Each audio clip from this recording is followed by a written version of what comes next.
Hello everyone, I'm Autobot Sonic the Telltale Gamer, and welcome to my Let's Play of... Chapter 3. So here we are, it's been 3 weeks now, and we are finally at the end of Tyler and Alyson's story. Chapter 2 was such a huge improvement on Chapter 1. We had so much action, it was so thrilling. We got a lot of answers to some previously questions that we didn't know about. Like, we learned that Marianne was having affairs with lots of men around Delos Crossing, one of them being Sam. So, we also know that, we also found out, like, a lot of stuff about Eddie and Tessa, that both of them called child services on Marianne, like, a few nights before she decided to try and kill Tyler. And, on top of that, someone tried to burn down Tyler and Alyson's shack, who we believe may be their father, who, my personal guess is, I think it's, Alexander, the one guy we saw on the fishing boat back in Chapter 1, and was inside Tom and Tessa's store, Michael, back in Chapter 2. Also, speaking of Michael, he may have a crush on Tyler, so I think maybe they'll end up getting together by the end of this episode as well, or chapter. And, yeah, I'm interested to see how this story ends. I'm really, really liking it so far. I just hope that they can stick the landing with this game and give us a satisfying conclusion instead of firewatching us and just making it very, very anticlimactic, because that will just ruin it for me if it does that. But, anyway, so you guys excited as I am to play the final chapter of Tell Me Why? Be sure to like, comment, and of course subscribe. Let's just go ahead and jump right into it. Alright, so it's time to finish this. Chapter 3. Let's do this. I wonder what the previously on is going to be like this. I mean, we know it's going to be in the Crafty Goblins, like, fairy tale styles that Chapter 2's previously on was, but, like, what are they going to talk about? Alright, so the darkness is still there. In a deep and ancient forest, crafty goblins face the truth about the darkness in the big wooden house. It had come for the wise princess, driving her mad and causing her to attack them. When they started asking I noticed the questions blood about on the the princess page. in the darkness, the goblins realized that no one else in the forest wanted to know Pelican the truth. is Tessa, the bear is Sam.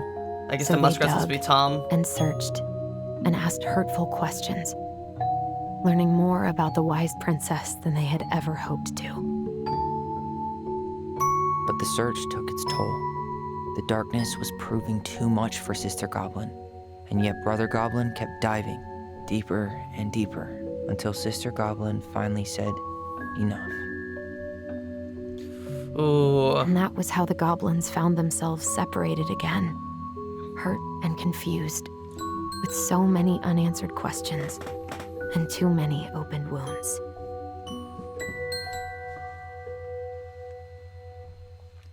Alright, let's hope Donut can pull this off.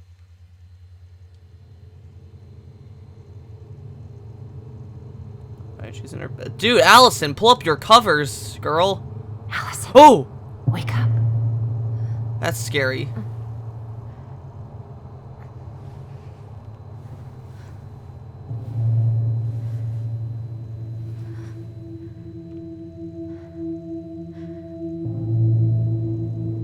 Okay, right in the middle of the lake, that's always good.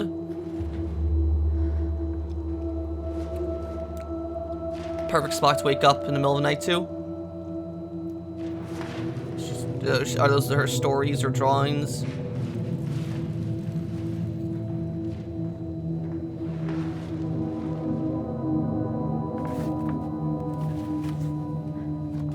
Mad Hunter stuff. What we got? You killed me. Oh, shit. I mean, she did. She did, yes.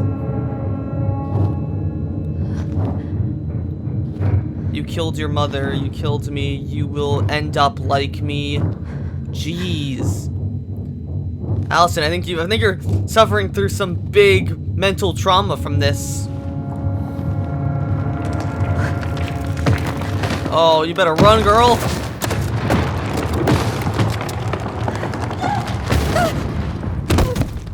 Wait, is the house on fire? I saw embers. Is the house on fire, or is this still a nightmare? Oh god, is the house on fire? Oh no, it's still a nightmare. Okay. Alright.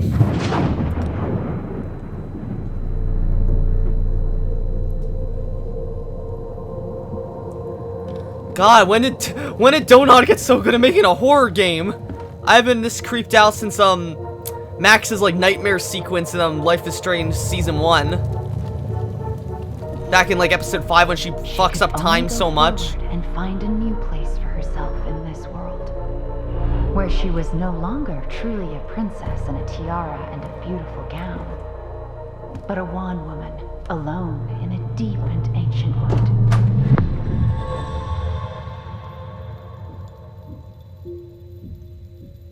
Am I supposed to approach her? Oh no. It looks like I was supposed to do something. I mean, she's gonna turn around and shoot Alyson.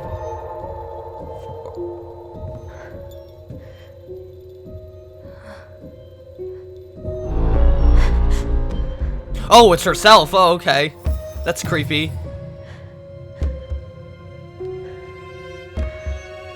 God, this is so trippy. You killed me. Oh, hey, Tyler, what up? You killed me! Alright, wow, okay. Tell me why Chapter 3, Inheritance. Alright. Notice how every chapter started up with the words you, or like some variation of I killed her. Young Tyler said to Eddie in Chapter 1, I killed my mom. Young Alyson said to Tyler in Chapter 2, I killed her. And now, Chapter 3, Tyler and Marianne are both saying, Alyson, you killed me. So, kill is obviously a recurring theme in this game. Of course, wouldn't be a Don't Nod game without a musical opening.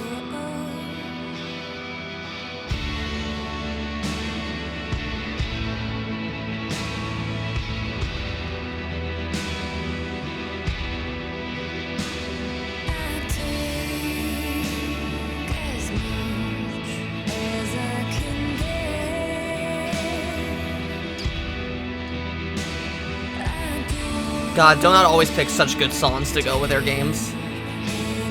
There's Eddie.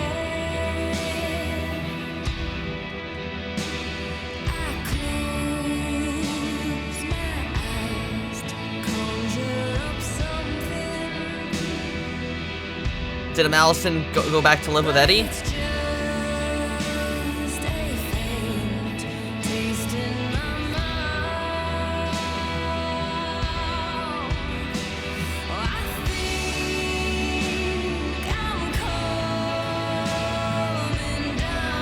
No, she did, okay.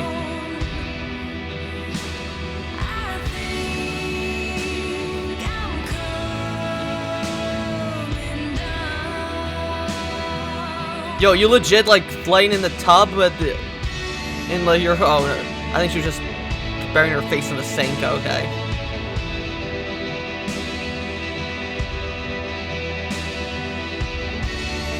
Yeah, so, oh, so that was her room from episode 1. It was, she lives in the police station. Is that her and Tyler? Yeah.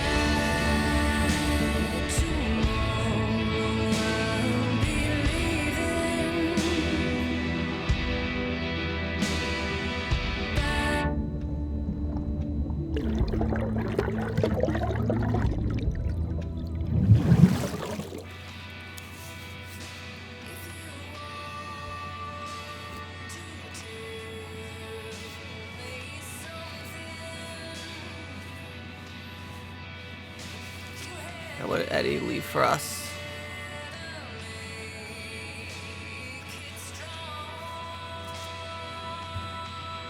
Morning. I started collecting the documents needed for your rental application. Left the file for you downstairs in the kitchen counter. If you're still coming to meet Dee for lunch, you can drop off the documents and I'll make copies for you. Oh, Dee, is that the person where we called back in Chapter 2?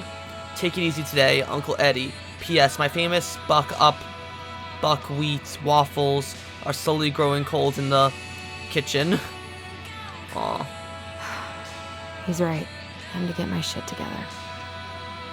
Yeah, Alyson, you really do gotta get your shit together. What we got here? Those are pictures. How did we go from being so alike to total opposites? I gotta think about something else. Wish I could just book a one-way ticket to the other side of the world.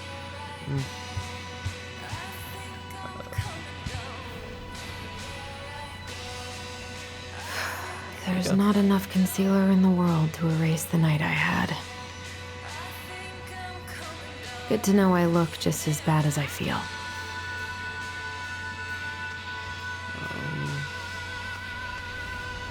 Anything else? What's he got over here? Never could bring myself to send these. Whenever I tried to tell him how much I missed him, it felt unfair. Hi, Tyler. I know we haven't talked to a phone in a while, and I think this is my fault. I'm sorry. I just been interrupting my own problems. Sometimes I forget you aren't that far away. Senior year has been the worst ever. I dated this guy for a few months, Bobby. Hopefully you don't remember him. Only to realize he was a total jerk who didn't give a shit about me. I don't know why it took me so long to figure that out. Why I'd let it take over my entire school year. Honestly, feel so stupid. Also feel stupid for feeling stupid. Anyway, I think what I'm trying to say is my life sucks without you. I miss you. I miss your presence. I miss talking in our voice. Do you want to come to my graduation party next Friday? Nothing amazing. We'll just have dinner with Uncle Eddie and some neighbors. Tessa might swing by. I'd really love it if you were there. I realize now I could call and invite you. I don't know why I'm writing a letter, but maybe with all the time apart, I forgot how to communicate with you. I'm sorry. Hope we can get back to where we were someday. Love, Alyson. Jeez. I'm getting real Max Caulfield vibes from Alyson. She has the don't nod protagonist syndrome of not being able to communicate properly with her friends and family. Now would be a good time to stop smoking and maybe do a detox for 12. Alright, I think that's it, so let's go ahead and head out.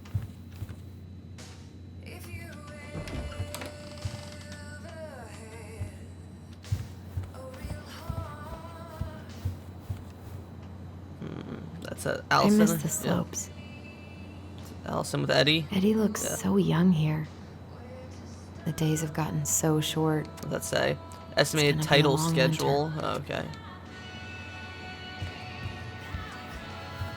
What? Well. Oh. Okay. Wait, what? It disappeared? I should probably eat something. God, I feel so weak. Oh no, this isn't a police station. This is their Eddie and Allison's actual home. Okay. So many months of snow boots ahead.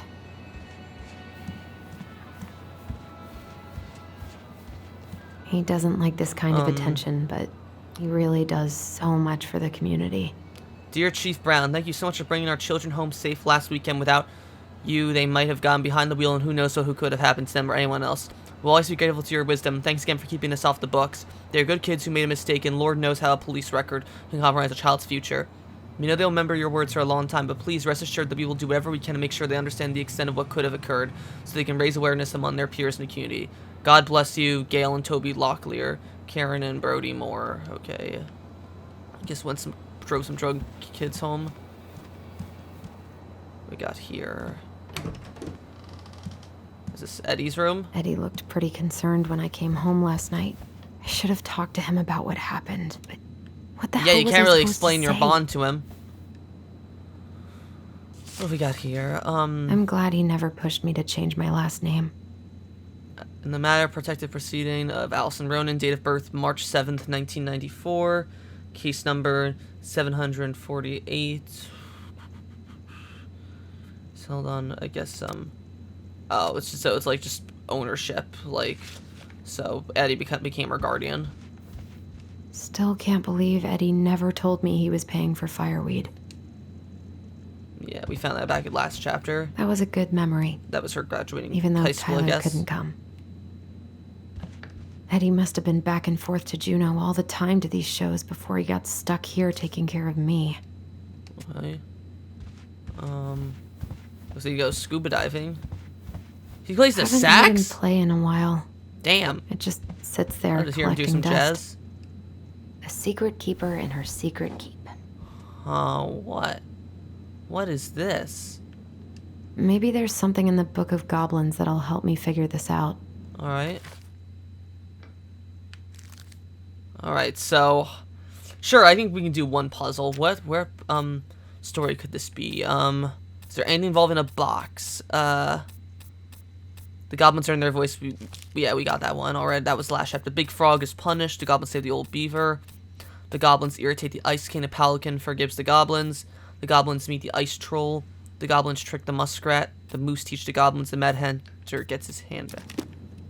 Maybe there's something in the Book of I Goblins know, that'll so help me figure this out. It's like blue and white. That leads me to believe it's the goblins irritate the Ice King, or the goblins meet the Ice Troll. Let's check. All right, let's check both out. Let's start with the goblins irritate the Ice King. Once upon a time, in a deep and ancient wood, the crafty goblins were getting into all kinds of trouble. They'd woken up a particularly mischievous mood that day, and there was not a single denizen of the ancient forest who they did not manage to pull a prank on. They left a mud pie in the princess's kitchen so that when she dug in, she got a big mouthful of dirt. They used paint to draw silly pictures all over the moose's antlers while he slept. They told the mangy muskrat that his coat had been returned to its former glory, which made him very sad when he rushed to the water's edge and found he was, in fact, still mangy. They stole branches from the very old beaver's dam in order to have a sword fight, and they filled the old bear's den with burrs. With burrs? Yeah, with burrs. Every time they ran away in a fit of giggles, never stopping to consider whether their jokes had done any harm. They were on their way to fill the pious pelican's beak full of bubbles when they were hoisted into the air by their legs. Though they thrashed and shouted, they found themselves staring into the face of the Ice King. All morning, he said, I have been hearing complaints about you two. They're just pranks, said the goblins. No one has really been hurt. Oh no, asked the Ice King. He forced them to see how each of the victims of their pranks was doing. The princess had a stomachache from swallowing the mud. The moose's antlers itched terribly when the paint had touched them. The muskrat was crying, sad at being reminded that it was vanity had cost him. The very old beaver's den was flooded, and the old bear was trying to get the burrs out of his fur, but finding most of them hopelessly tangled. For your punishment, said the Ice King, you must help each of them undo the harm you caused. If you do not do a good enough job of this, there will be no further punishment. If you do not, you'll have to give me your noses so you can no longer stick them in other people's businesses. Now the goblins like their noses right there where they were in the middle of their faces. They said about making things right. They baked a real pie for the princess and brewed her a tea that would settle her stomach. They scrubbed the moose's antlers clean to cover them. Alright, yeah, I don't think this story is going to help me. Let's try the goblins meet the ice troll. That one might have it. Once upon a time in an ancient and deep forest, the crafty goblins were awake long after they should have been asleep. One goblin said to the other, let's go explore the forest. Now the goblins were not in the habit of exploring the forest late at night, and they did not know what they would find, but this did not scare them off. They crept out of their beds, bundled up, and went exploring. It was dark. The light of the moon was just enough to keep them from walking into trees, but they could not see more than 15 feet in front of them. Every time a twig snapped or branches rattled, they considered turning back, but they didn't. And so they had ventured far beyond the house into a part of the forest where they were not familiar with. When they realized the snapping of twigs and the rattling of branches had become steady, something was following them. They turned to run, but a hulking figure emerged from the darkness, sweeping them up with a giant hand and stuffing them into a burlap sack. The goblins wiggled and cried out, but the sack remained shut as their captor stomped through the forest, singing, bags of meal for me. After a lot of thumping and thudding, the bag opened, and the goblins were dumped into a giant iron pot full of warming water. A huge troll stood overhead, grinning down at them through long, bristly white eyebrows. I am the ice troll, and you are my dinner, he ready to cook the goblins, singing. Finishing his ditty, he bent over to stoke the fire beneath the pot and let out a loud noise of pain, rubbing a spot on his back that always ached. The troll stood painfully and walked over to a stone shelf where he began to chop potatoes. One of the goblins had an idea. She whispered to her brother, follow my lead. The goblin stretched out of the water, floating and laying outside with contentment. Ah, said one of the goblins, this is the most relaxed I've ever been. My body feels so good, I could run 100 miles without stopping, said the second. The troll peered at them. They weren't supposed to be happy about being in a cook pot, but they sure looked like they were. Troll, said the goblins, if your back is hurting, you should try sitting in the water, just for a little bit, before it gets too hot. The troll stomped over. But if I take you out, then you will escape, and there will be no soup for me. Put us back in the sack, suggested the goblins, then we can run away. This made sense to the troll. The spot on his back that always ached was still bothering him, and the goblins couldn't go anywhere if they were trapped. So he stuffed the goblins back in a sack and climbed into the soup pot. He stretched out and let aside contentment. Meanwhile, the goblins threw themselves around the sack until it began to sing. The troll was so relaxed he didn't even notice. The bag dropped onto the shelf where the troll had been chopping potatoes, and the goblins pushed it up against the edge of the troll's knife, sawing a hole. Then they made a break for it. The troll finally noticed what they were doing and roared out in anger, but he was so relaxed that when he tried to chase them, he tumbled out of the cooking pot and into the flames, catching his bushy eyebrows on fire. The goblins ran and ran and ran as fast as they could through the ancient and deep forest until they were back in their cave and safe in their beds. They vowed never to venture out in the ancient deep forest late at night again, for they did not think they'd get so lucky as to trick the ice troll twice. Alright, maybe there's something in the back then? Clearly not, so... Looks like this is coin operated. Coin operated, okay. Oh, wait, I'm an idiot! It's the one involving the eye! Oh, wait, so it is the goblins hearing their voice? Is it the one involving their eyes? It's coin operated, so...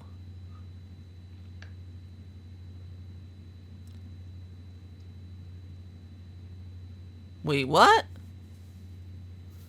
So the rest of the secrets in the cloud. We should have gone there. Oh, yeah, of course it's this one. Because it's the cloud box. It's the cloud box. Let me open this. Let me look at this again. To the secret keeper not handing him a coin. Yep, the secret keeper not handing him a coin. So I need to find a coin and pop it in this box. Gotcha. Alright. Let's see if we can go find that coin. Let's see if we can find that coin. This is personal. My dearest son, I know I'm not getting better this time, so I wanted to write a few things down for you. Sorry to be leaving you so soon. I had you late in my life, but I still thought there would be more time. It makes me happy to know that you'll have the clan when I am gone, and you'll have your auntie to look after you. You have always seemed to know when it was time to leave. From the time you were a year old, you knew which shoes belonged on which feet, and you used to bring me mine whenever I was getting ready to go somewhere. I could never figure out how you knew I was ready to leave, but there you'd be with my shoes every time. You never cried or made a fuss, just helped me on my way. I hope this leaving will be just as easy, and though I won't need you to fetch my shoes, I know you'll help me on my way. Your strength has always been to accept what is and to do what needs to be done. I am so proud of you for joining the police force. People are going to look at you as a leader now, and I know you won't let them down. Please help the young people remember our way of life. We have thrived as a people since time before memory because of our cultural values. Don't let them lose that. Also remember how important it is to attend to everyone, not just the ones who fit in. It is our way to lift each other up. Everyone has something to offer to the community. They may not even see themselves, so you've got to show them. Help them along their path as you always done. Remember, when you uplift others, it makes you stronger too. I'm not even going to try to translate that Klingit saying because I don't want to sound inappropriate, so I'll just leave it at that. Love, Mom. Okay, so this is, I guess this is from Eddie's mom. Alright, let's see if we can... I gotta take care of that. Yeah, I know you do, application. Alyson. We just gotta find a coin first. You got any coins in here, Eddie? Oh, what is that? Claire. I don't think I know any Claires in 555-5491. I shouldn't be snooping in here. Maybe that's a girlfriend Eddie's got? Oh, we're just taking it anyway, okay. Anything else? God, he'd better buy something new if he's actually got plans with this mysterious Claire person. Alright, so... no coin. Damn it. There's something on this here, though. Can I read this? No. Alright, so... oh, Jesus. Yeah, I know I had to go in there, but I gotta find I gotta find a coin. Shit, please don't... I need to get all that paperwork Alright, together. don't eat the Maybe pancakes that'll yet. help I me gotta find a focus coin. and clear my head. We got Here's here. the file. ID. Just need my ID and Last stubs. pay stubs, employment letter, Okay. info sheet. Oh my god. Emily, Alyson, how could you do this to me? What? Fuck. I've got to think about something else. Focus. ID. Lunch and pay with Dee stubs. Wednesday. Don't forget her birthday gift. Vancouver. I should have let myself enjoy these trips more. Maybe if I make something for Dee, it'll help calm me down. You got a coin in here, Alyson? There's a note. Michael's Special Creamy Crab Hot Pot. Sauteed grilled onion, blah, blah, blah, blah. Alright, that's just a dish recipe. Gotta find a coin, gotta find a coin. I so don't want to go back to the station. Not after yesterday. What's that? Oh, I guess Must be that's great to Eddie's feel like you clan. belong somewhere. Anywhere. Coin? Coins, yes! What the other stuff, though? I almost wish the house had burned down last night. Then I'd never have to see it again. What if I just packed a bag and left? Never looked back. It says wallet. Oh, it's his wallet. It's her here's my wallet. ID. Oh, yeah, okay. Let's not pick that up just yet, because I want to go open that box and see what's inside.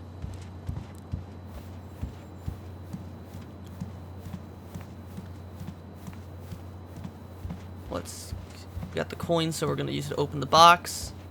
So, alright, so I got to pay attention to that. When I see a thing involving the Book of Goblins, see if there's any symbol on the item that will help me find out the Secret keeper store. and her secret keep. Oh yeah, the secret. Duh, she said the secret keeper. Alright, let's use the coin on the box. Let's see what happens.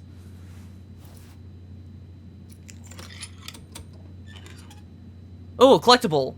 No way. It worked. The Secret Keeper. Alright. That's our first collectible, and I think there's only 3 collectibles in Chapter 3. Let's check it out. Yeah, we only have 3 in Chapter 3. We got 4 out of 5 in Chapter 2, 3 out of 5 in Chapter 1, and so far 1 here. The Secret Keeper is a traveling woman who buys and sells secrets. She stores all these secrets in the clouds because nobody ever looks up when they're searching for hidden things. That is true. Very true.